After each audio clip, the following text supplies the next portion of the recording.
ও কি খাচ্ছো? এই ভাত আছে প্রথমে, তারপরে এই শাক ভাজা, নানান রকম শাক দিয়ে ভাজা করেছি, আর এই পটল ভাজা আছে। ও সবার প্রথমে আছে এই দেখো থালগুল পাতা বাটা, এটা পেটের জন্য খুবই ভালো উপকার।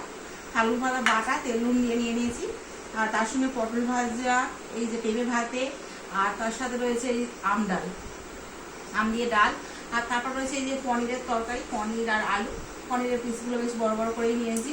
তারপর রয়েছে চিচিঙ্গে আলু পোস্ত, আর লাস্টে রয়েছে আমের চাটনি। এটুকু দিয়ে আমরা দুপুরবেলা খাওয়া দাওয়া কমপ্লিট করে দেব। যাই হোক, খাওয়া দাওয়া করা যাক। প্রথমে আমি খেয়ে নিচ্ছি থালগুল পাতাটা, একটু নিয়ে নিই কেমন হয়েছে দেখা যাক। থালগুল পাতাটা নিয়ে মাখিয়ে নিলাম, এটা খাওয়া খুবই ভালো।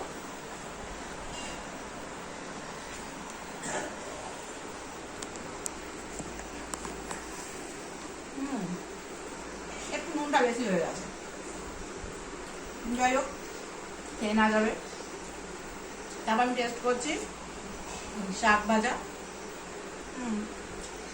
শাক ভাজাটা একদম পারফেক্ট হয়েছে। ধীরে ধীরে আমি ডাল দিয়ে পটল ভাজা, আর দিয়ে পনিরের তরকারি সব ধীরে ধীরে খাবো, দেখা যাক কতটা কি খেতে পারি।